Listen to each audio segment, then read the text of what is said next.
Hello students, this side Manoj sir, Science and Maths educator and welcome to the online classes. Students, इससे पहले हमने exercise number 3.5 किया था जिसमें मैंने फर्स्ट, सेकंड और फोर्थ और फिफ्थ क्वेश्चन करवा दिया था। थर्ड क्वेश्चन मैंने होमवर्क के लिए रखा था आप लोगों के लिए।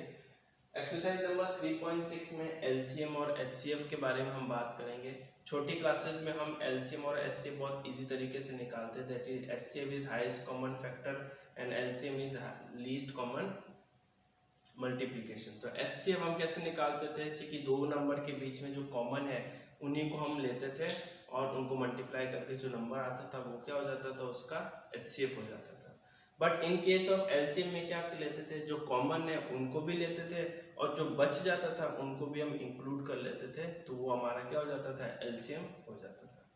यहाँ पे हमें क्या करना है, उसी तरीके से हमें देखना है, that is find the LCM of the following expression. तो हमें 24x² y z है। तो सबसे पहली बात तो हमें इसको स्प्लिट कर देना है। 24 को लिख सकता हूँ 2 2 जा 4, 4 2 जा 8, 8 3 जा 24, 2 2 जा 4, 4 2 जा 8, 8 3 जा 24। यहाँ पे लिखूंगा मैं x² इंटू में y इंटू में z। ठीक है, कोई दिक्कत नहीं। यहाँ पे 27 को मैं लिख सकता हूँ 27x4y² z²। इसको लिखूंगा तो 27 को अगर हम फैक्टर करें तो फैक्टर आप ऐसे भी कर सकते हो, जैसे मैंने बताया था प्राइम फैक्टराइजेशन, है ना। नहीं तो नॉर्मल अगर याद है तो आप कर सकते हो। तो 3 3 जा 9, 9 3 जा 27 हो गया। अब x की पावर 4 है इंटू में y की पावर स्क्वायर है इंटू में z की पावर स्क्वायर। कोई दिक्कत नहीं यहाँ पे, ठीक है। अब मुझे क्या लेना है, कॉमन मल्टीपल लेना है। कॉमन मल्टीपल, इन दोनों में कॉमन मल्टीपल लेना है। यहाँ पे हम देखें इस वाले फैक्टर में देखें तो 2 3 बार आ रहा है। यहाँ पे 2 है ही नहीं तो ले लेते हैं। जब है ही नहीं तो कंपेयर किससे करें, तो हम लोग इसको भी लेना होता है तो 2 की पावर 3 कर दिया, ठीक है। यहाँ पे देखते हैं अपन 3 1 बार है और यहाँ पे 3 3 बार है। तो इन दोनों में से हमें वो ही लेना है जो सबसे ज्यादा बार होगा, वो ही लेना है जो सबसे ज्यादा बार होगा। यहाँ पे 3 1 बार और यहाँ पे 3 कितनी बार है, 3 टाइम्स है, ठीक है ना। तो यहाँ पे मैं लूंगा 3 की पावर 3। अब यहाँ पे x² है और यहाँ पे x की पावर 4 है। तो इन दोनों में से मुझे जो ज्यादा बार है वो लेना है, दैट इज x की पावर 4। इस केस में y हो गया, इस केस में y² हो गया। तो क्या लेंगे हम लोग, y² लेंगे, अंडरस्टूड। इनटू इस केस में z² है और यहाँ पे क्या है, z है, तो यहाँ पे क्या लूंगा मैं, z²। जो ज्यादा बार होगा हम लोग वही लेंगे। अब इसको सॉल्व कर देते हैं। 2 2 जा 4, 4 2 जा 8 इंटू 3 3 जा 9, 9 3 जा 27 इंटू में x की पावर 4 इंटू y² इंटू में z²। अब 27 को 8 से मल्टीप्लाई करेंगे, 7 8 जा 56, 6 का 5, 8 2 जा 16, 16 और 5 कितना हो गया, 21। यहाँ 2 1 6, x की पावर 4, y की पावर स्क्वायर, z की पावर 2। ये हो गया हमारे पास common multiple, that is LCM, ठीक है। इस तरीके से हमें इस क्वेश्चन को कंप्लीट करना है। वापस देख लेते हैं। पहले मैंने फैक्टर किया, फिर मैंने दोनों में कंपेयर किया। कंपेयरिंग में भी जो सबसे ज्यादा बार आएगा हम उसको लेंगे। जैसे 2 यहाँ पे है ही नहीं, है ना, तो यहाँ पे मैंने 2 एज इट इज ले लिया। यहाँ पे दोनों जगह पे 3 3 है, मगर यहाँ पे 3 1 है और यहाँ पे 3 कितना है, 3 है, तो हमने 3 जो मैक्सिमम टाइम है वो वाला ले लिया। x² है, x की पावर 4 है, इन दोनों में मैंने जो ज्यादा बार है वो ले लिया। y और y² है, तो इन दोनों में मैंने जो y² है वो ले लिया। z और z² है, तो इन दोनों में जो z² है वो ले लिया हमने, कंप्लीट। तो इस तरीके से हम जो है एलसीएम को निकालेंगे। ठीक है ना। दूसरे क्वेश्चन में देखते हैं। दूसरे में क्या है, अब यहाँ पे तो हम देख रहे हैं क्वाड्रेटिक इक्वेशन है और इस तरीके से क्वेश्चंस में करवा चुका हूँ जो कि मिडिल टर्म स्प्लिटिंग जैसा हो, मैंने एक्सरसाइज में करवाया। तो यहाँ पे हम देखें x square minus 3x plus का 2। तो यहाँ पे हम देख रहे हैं तो भाई 2 है और 1 है, 2 का एलसीएम 2 और 1 हो गया, और 2 प्लस 1 करूंगा तो 3 आ जाएगा, तो फैक्टर हो गया हमारे पास। तो एक्स स्क्वायर माइनस का 2x माइनस का x प्लस का 2 फैक्टर कर दिया। 2 इंटू 1 करूंगा तो 2 आ जाएगा, और 2 माइनस 2 और माइनस 1 कितना हो गया, माइनस का 3। आया समझ में। इन दोनों में मैंने कॉमन ले लिया x, तो x माइनस 2 आ गया, और इन दोनों में मैं कुछ कॉमन नहीं आ रहा तो मैंने क्या ले लिया, माइनस का 1 कॉमन ले लिया। तो यहाँ पे क्या आ गया, x माइनस 2 आ गया, कोई दिक्कत नहीं। यहाँ पे देखते हैं, लास्ट वाले को ले लिया x माइनस 1 और इन दोनों में से x माइनस 2। ये पार्ट हमें इक्वेशन नंबर 1 दे देते हैं। इसकी बारी है, इसको भी देख लेते हैं। x की power 4 plus x cube minus 6x square. अब ये क्वाड्रेटिक इक्वेशन तो है नहीं, क्योंकि क्वाड्रेटिक इक्वेशन की स्टैंडर्ड फॉर्म क्या होता है, क्वाड्रेटिक इक्वेशन का स्टैंडर्ड फॉर्म होता है ax square plus bx plus c। क्या इन दोनों को कंपेयर करते तो क्या क्वाड्रेटिक इक्वेशन बन रहा है क्या? यहाँ पे x की पावर 4 है, x की पावर 3 है, और यहाँ पे कांस्टेंट होना चाहिए, मगर यहाँ पे x की पावर 2 है। तो पहले इसको क्वाड्रेटिक इक्वेशन में चेंज कर लेते हैं, है ना। तो चेंज कैसे करेंगे, तो पूरे इक्वेशन में x x x है, 2 टाइम 3 टाइम्स और 4 टाइम x है।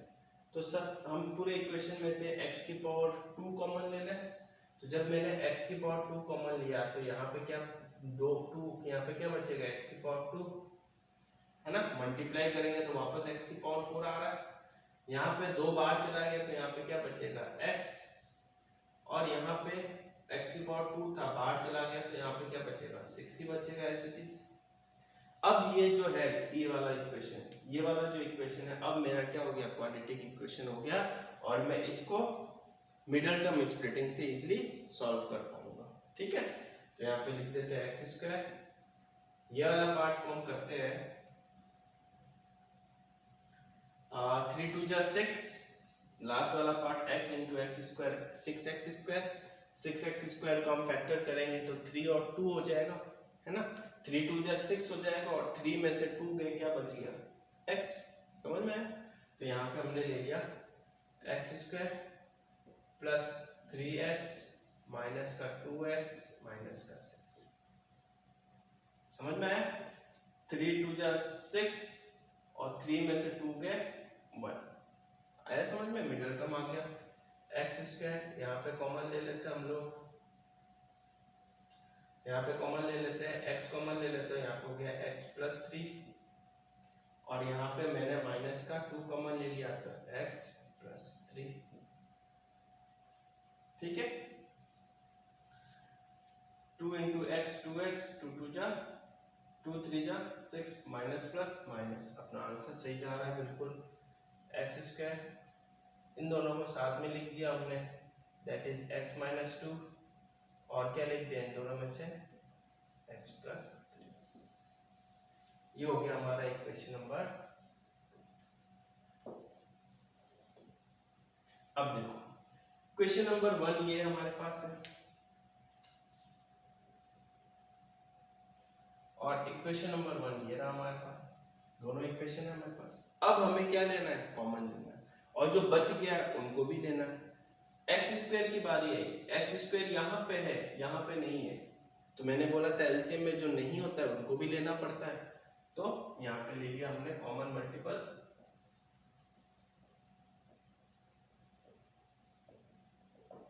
That is x square. ले लिया, एक्स स्क्वायर की बारी गई। एक्स माइनस 2, एक्स माइनस 2, दोनों जगह पे एक ही एक्स माइनस 2 है, तो हमने भी उसको ले लिया x माइनस 2। ठीक है ना। x माइनस 1 यहाँ पे है, x माइनस 1 यहाँ पे नहीं है, मैंने कहा जो नहीं होगा कॉमन तो भी उसको लेना है, तो यहाँ पे ले लेते हैं x माइनस 1, ठीक है ना। x माइनस 3 यहाँ पे नहीं है, x माइनस 3 यहाँ पे है, लेना है x माइनस, तो ये हो गया हमारा कॉमन मल्टीपल, ठीक है ना। मतलब कि जो चीज अवेलेबल यहाँ पे हाईएस्ट पावर में होगी, मान लो कि अगर यहाँ पे होता x स्क्वायर और यहाँ पे 1 होता, तो अब इनमें से हमें चूज करना पड़ता है कि इनमें से कौन सा लें। तो जो इन दोनों में से x माइनस 2 की पावर 2 है और यहाँ पे 1 है, तो ये वाला पार्ट हम लेते, ना कि हम x माइनस 1 वाला पार्ट लेते। इनके इस केस में दोनों क्या है, 1 1 है, तो 1 1 में से कोई भी एक ले लिया। x माइनस 1 नहीं है यहाँ पे है और यहाँ पे नहीं है, तो भी लेना है। x माइनस 3, x प्लस 3 यहाँ पे है और यहाँ पे नहीं है, तो भी लेना है। x स्क्वायर यहाँ पे है, यहाँ पे नहीं है, तो भी लेना है। तो इस तरीके से हम जो है एलसीएम निकालते हैं पर्टिकुलर एक्सप्रेशन का, ठीक है। फर्स्ट क्वेश्चन का फोर्थ पार्ट देखते हैं, काफी अच्छा क्वेश्चन है, इंपॉर्टेंट है। Find the LCM of the following expression, इसका एलसीएम निकालना है जिसमें 3 आपको टर्म्स दे रखे हैं, है ना। तो पहला टर्म हम देखते हैं एक्स स्क्वायर माइनस 1, इसको क्या कर सकता हूँ मैं, यहाँ पे लिख सकता हूँ एक्स स्क्वायर माइनस का 1 का स्क्वायर, कोई फर्क पड़ेगा, है ना। तो यहाँ पे फॉर्मूला लग रहा है a square minus b square, that is a plus b और ए माइनस बी, है ना। आप आराम से यहाँ पे फॉर्मूला भी लिख सकते हैं, इसका फैक्टर हो गया। इस वाले पार्ट का देखें, एक्स स्क्वायर प्लस 1 और एक्स प्लस 1, यहाँ पे कोई कॉमन नहीं आ रहा, फैक्टर नहीं हो रहा, तो एज इट इज इसको हम लिख लेते हैं एक्स स्क्वायर प्लस 1 और एक्स प्लस 1, ठीक है। इस वाले पार्ट का देखें, तो इस वाले पार्ट का हम इसमें भी कोई फैक्टर नहीं हो रहा, 1 और 1 का कोई फैक्टर ही नहीं है, तो इसको भी हम लोग एज इट इज लिख देते हैं, that is x square plus X minus 1। अब हमारे पास एक ये है क्या, एक ये है हमारे पास और एक ये है हमारे पास। इन तीनों में देखो आप, इन तीनों में अपन करें तो x प्लस 1 यहाँ पे भी है, x प्लस 1 यहाँ पे भी है ना। तो इन दोनों में कॉमन पावर 1 ही है दोनों में, तो इन दोनों में एक लिखते हैं, तो कॉमन फैक्टर लिख लेते हैं,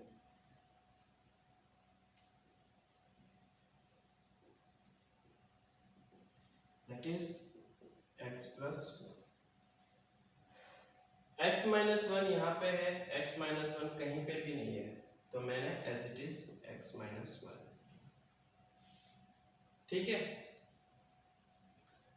यहाँ पे एक्स स्क्वायर प्लस 1 है, यहाँ पे कहीं पे भी एक्स स्क्वायर प्लस 1 नहीं है, मैंने कहा जो नहीं होगा तो भी लेना पड़ेगा, तो यहाँ पे मैंने लिख दिया एक्स स्क्वायर, कहीं प्रॉब्लम, ये तो किसी में कॉमन नहीं आ रहा, तो एज इट इज ले लिया हमने इसको, एक्स स्क्वायर प्लस एक्स। वापस समझा देता हूँ कि ये 3 फैक्टर्स थे हमारे, इसमें x प्लस 1 दोनों में कॉमन आ रहा है, पावर 1 थी मैंने ले लिया। अगर यहाँ पे पावर 2 होती तो इन दोनों में से फिर मुझे चूज करना पड़ता है कि कौन सा लें, तो जो हाईएस्ट पावर वाला होता है हमें वो ही लेना पड़ता है, इट मींस इसको हम लोग लेते हैं। x माइनस 1 तीनों में नहीं है, हमने लिख दिया। फिर बात आती है एक्स स्क्वायर प्लस 1 की, तीनों में नहीं है, x प्लस 1 लिख दिया। फिर बात आती है मेरा x square plus X minus 1 की, तीनों में नहीं है, एज इट इज लिख दिया। अब क्या x प्लस, यहाँ पे हम आप लोग देखो x plus 1 x minus 1, a plus B a minus B, क्या बन रहा है, a स्क्वायर माइनस 1 बन रहा है, इन दोनों को मिला के ये एज इट इज लिख दिया, और यहाँ पे ये एज इट इज, कोई दिक्कत नहीं। अब यहाँ पे ध्यान रखो, ध्यान दो, वापस एक फॉर्मूला बन रहा है a minus B a plus B, a क्या है आपके पास, एक्स स्क्वायर है, तो a minus B, a plus B, that is a square minus b square. तो यहाँ पे हम लिख सकते हैं एक्स स्क्वायर का power square minus b square. यहाँ पे X square plus X minus का, यहाँ पे हम करें तो हम देख सकते हैं एक्स स्क्वायर की पावर स्क्वायर है, तो यहाँ पे एक्स की पावर 4 माइनस 1, और यहाँ पे हो गया x square plus X minus 1। ये हो गया हमारे पास आंसर। तो कुछ इस तरीके से ये क्वेश्चन जो है होगा। काफी इंपॉर्टेंट क्वेश्चन है, प्रैक्टिस जितनी बार करोगे उतनी बार आप ये क्वेश्चन को आराम से कर पाओगे। रिमेनिंग इनके जो पार्ट्स है, जैसे third part and fifth part, ये आपको खुद को अपने आप करना है, डू बाय योरसेल्फ, ठीक है ना। ध्यान कुछ नहीं रखना है, बस इतना करना है कि पहला स्टेप पहले फैक्टर कर दिया, दूसरा स्टेप कॉमन देखा, कॉमन अगर आ रहा है तो तीसरा स्टेप है कि सबसे ज्यादा हाईएस्ट पावर किसका है वो लेना है, वो ले लिया। चौथा स्टेप जो बच गया है उसको भी इंक्लूड करना है। तो हमने इस तरीके से आंसर निकाल लिया, ठीक है। सेकेंड क्वेश्चन की तरफ चलते हैं। फर्स्ट क्वेश्चन में हमने एलसीएम देख लिया, सेकेंड क्वेश्चन है HCF, that is highest common factor, या फिर इसमें हम देखेंगे लीस्ट पावर वाला। कैसे करते हैं देखते हैं। यहाँ पे a की पावर 3 b की पावर 4 है, तो इसको मैंने एज इट इज लिख दिया, a की पावर 3 इंटू में b की पावर 4, है ना। यहाँ पे a की पावर a और b की पावर 5 है, तो मैंने लिख दिया a इंटू में b की पावर 5। इस केस में लिख दिया हमने a की पावर स्क्वायर इंटू में b की पावर 8, सॉरी b की power 8, that is a square into में b की पावर। ये तीन मैंने अलग अलग स्प्लिट कर दिया, ठीक है ना। अब HCF क्या होता है, प्रोडक्ट, HCF में क्या होता है, product of least power. We have to find product of least power, that is कि इनमें से HCF में क्या होता है, जो कॉमन आएगा उन्हीं को लेना है ना, रिमेनिंग पार्ट्स को हमें नहीं लेना है।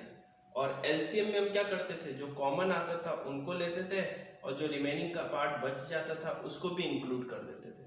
But in case of HCF we have to go for only common part, जो कॉमन आ रहा है हम सिर्फ उसी को लेंगे। और सेकंड थिंग ये याद रखना है इसके अंदर कि लीस्ट पावर लेना है। एलसीएम में हाईएस्ट पावर वाला लेते थे, यहाँ पे सबसे छोटा पावर वाला लेना है। दो चीज याद रखनी है आपको, बस लीस्ट पावर का लेना है। तो यहाँ पे आप देखो a क्यूब है, a है, a स्क्वायर है ना, a क्यूब a तीनों में कॉमन आ रहा है। बट सेकेंड थिंग क्या है देखना है हमें, लीस्ट पावर, सबसे छोटा पावर कौन सा है, a का है, तो हमें क्या लेना है, सिर्फ a, ठीक है। b तीनों में है, b4 b5 b8 तीनों में है, मगर सबसे छोटा कौन सा है, b4 है, तो यहाँ पे लेना है b4। तो HCF कितना आ गया हमारे पास, is equal to a b4, a की पावर a b4। बहुत इजी है, बहुत इजी है। सबसे पहली बात, तीनों में कॉमन आना चाहिए। अगर कॉमन नहीं है, मान लो यहाँ पे c स्क्वायर होता फॉर एग्जांपल, तो c तो किसी में कॉमन नहीं आ रहा, सिर्फ इसी में c है, तो हम c को नहीं लेते, c को हम नेगलेक्ट कर लेते हैं, ठीक है ना। अगर मान लो दो में c होता और तीसरे में नहीं होता तो भी हमें नहीं लेना, क्योंकि कॉमन तीनों में होना चाहिए तभी हम लेंगे, अदरवाइज नहीं लेंगे, ठीक है ना। तो ये चीज याद रखना। दूसरी चीज ये याद रखना है कि अगर कॉमन आ गया तो दूसरा स्टेप क्या है, उन कॉमन में सबसे छोटी पावर वाली जो है उसको लेना है। तो a क्यूब a और a स्क्वायर में सबसे छोटी पावर किसकी है, a की है, तो a ले लिया। b4 b5 b8 में सबसे छोटी पावर किसकी है, b4 की है, b4 ले लिया, कोई दिक्कत नहीं। अगला वाला देखते हैं। 16x स्क्वायर y स्क्वायर, 16 का आप चाहो एलसीएम ले लो, है ना, एलसीएम आराम से ले सकते हैं अपन। 2 8 जा 16, 2 4 जा 8, 2 2 जा 4, 2 1 जा 2, तो 2 की पावर कितनी है इसके अंदर 4। यहाँ पे हमने देख लिया 2 की पावर 4, 2 2 जा 4, 4 2 जा 8, 8 2 जा 16, ठीक है, कोई दिक्कत नहीं। यहाँ पे हमने देख दिया इनटू में एक्स स्क्वायर इनटू में 48 ले लिया, 48 का एलसीएम ले लिया, 2 4 जा 2 12 जा 2 6 जा 2 3 जा 3 1 जा, तो 3 2 की पावर कितनी होगी 4 इंटू 3, 2 की पावर 4 इंटू 3 इंटू एक्स की पावर 4 इंटू जेड, ठीक है, हमने स्प्लिट कर दिया। अब देखो दोनों में 2 की पावर 4 2 की पावर 4 आ रहा है ना, दोनों में कॉमन है और दोनों की पावर सेम है, तो सबसे छोटा तो और सबसे बड़े की तो बात ही नहीं है यहाँ पे।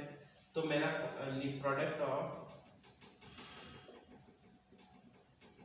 Least power is equal to हमारा हो जाएगा 2 की पावर 4। अब यहाँ पे 3 है, यहाँ पे 3 नहीं है, तो HCF में क्या होता है जो कॉमन नहीं आता है उसको लेते ही नहीं है, तो 3 तो हमारा नेगलेक्ट हो गया, है ना, 3 तो लेंगे ही नहीं हम, ठीक है। यहाँ पे देखो x की पावर 2 है, यहाँ पे x की पावर 4 है, कॉमन आ रहा है x की पावर, मगर सबसे छोटा वाला लेंगे दैट इज x की पावर 2, तो यहाँ पे हो जाएगा x की पावर 2। यहाँ पे y स्क्वायर है, यहाँ पे y है ही नहीं, जब नहीं है कॉमन तो लेना ही नहीं है। यहाँ पे z है, यहाँ पे z नहीं है, कॉमन ही नहीं है, तो लेना ही नहीं है, तो हमारे पास HCF कितना आ गया 2 की पावर 4 इंटू x स्क्वायर, ठीक है। या फिर आप इसको लिख सकते हैं 2 की पावर 4 कितना है 16 और x स्क्वायर, ये आपका आंसर, ठीक है, कोई दिक्कत नहीं। अगला हम देखते हैं, अगला हम एक मिनट इसका आंसर देख लेते हैं सही है कि नहीं। 16x square, okay. अगला देखते हैं हम लोग, तीनों आपको फैक्टर दे रखा है क्वाड्रेटिक इक्वेशन, तो मिडल टर्म स्प्लिट लगा के फैक्टर निकाल लेते हैं। तो पहले पार्ट में हम देखते हैं x square minus 7x plus का 12, बाहर का नंबर मल्टीप्लाई कर देते हैं 12x स्क्वायर, फैक्टर ले लेते हैं 3 and 4, 4 3 जा 12 और 4 में से 3 गए, 4 प्लस 3 दैट इज 7, है ना, 3 और 4 फैक्टर आ गए, कर देते हैं x स्क्वायर माइनस का 7 है, तो दोनों ही नंबर किसके होने चाहिए माइनस के होने चाहिए, तभी जाके ये ऐड हो जाएंगे और साइन किसका लग जाएगा माइनस का लग जाएगा, माइनस माइनस प्लस और साइन विल बी माइनस। इसमें कॉमन ले लेते हैं x that is x minus 4, यहाँ पे कॉमन ले लेते हैं x माइनस, तो यहाँ पे x square into x 4x 3 और माइनस माइनस प्लस 3 4 जा 12, तो हमारे पास क्या है x माइनस 3 और आया x माइनस, इक्वेशन 1 कह दिया, ठीक है। इस वाले पार्ट को देखते हैं हम लोग, that is x square minus 10x plus का 21, बाहर का नंबर देख लो 21 है, प्राइम फैक्टराइजेशन किया तो 7 3 जा 21 होता है और 7 प्लस 3 करूंगा तो कितना आ जाएगा 10 आ जाएगा, ठीक है। तो यहाँ पे मैंने कर दिया x स्क्वायर माइनस का 7x माइनस का 3x और प्लस का 21, 7 3 जा 21 माइनस माइनस प्लस और 10 आ गया, कॉमन ले लेते हैं x माइनस 7, यहाँ पे 3x माइनस, कोई दिक्कत नहीं, है ना। इसको वापस लिख लेते हैं x माइनस 3 और x माइनस 7, इक्वेशन 2 आ गया। इसका करते हैं हम लोग थर्ड पार्ट का,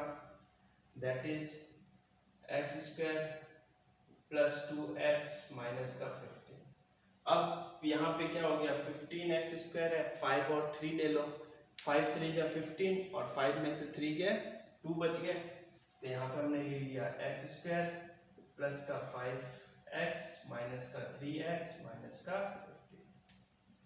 15। हमें प्लस का 2x चाहिए होता, इसलिए मैंने बड़ा नंबर किसका रख दिया, प्लस का, प्लस माइनस माइनस, 5 में से 3 गए 2 आ गए, ठीक है। x कॉमन ले लिया, x प्लस 5 और यहाँ पे मैंने कॉमन ले लिया 3x प्लस 5, कोई दिक्कत नहीं। यहाँ पे आ गया x माइनस 3 और यहाँ पे आ गया x प्लस, तीसरा इक्वेशन, ठीक है। अब तीसरे इक्वेशन में हम लोग देखते हैं, यहाँ पे देख लो आप लोग, तीनों इक्वेशन में देखो product of least common factor, least power, तीनों इक्वेशन में देखो कॉमन क्या आ रहा है, x प्लस 3 भी है, x माइनस 3 है, x माइनस 3 है, x माइनस 3, तीनों में कॉमन है और सबकी पावर क्या है 1 है, तो मैंने ले लिया HCF इज इक्वल टू, बाद में लिखेंगे ये x माइनस 3, x माइनस 4 यहाँ पे नहीं है, यहाँ पे भी नहीं है, तो x माइनस 4 लेंगे ही नहीं। फिर आता है x माइनस 7, यहाँ पे है, यहाँ पे नहीं है, यहाँ पे भी नहीं है, लेंगे ही नहीं। फिर आता है हमारे पास x प्लस 5, यहाँ पे है, यहाँ पे नहीं है, यहाँ पे नहीं, मतलब कोई कॉमन नहीं आ रहा, सिर्फ कॉमन क्या आ रहा है x माइनस 3 ही कॉमन आ रहा है, तो HCF कितना हो गया हमारे पास x माइनस, ठीक है। तो इस तरीके से जो है हम लोग को HCF निकालना है, जो कॉमन आ रहा है वो लेना है और उसमें भी कौन सा लेना है, जो सबसे कम पावर वाली है वो ही लेना है। तो इसके रिमेनिंग पार्ट आप लोगों को करने हैं और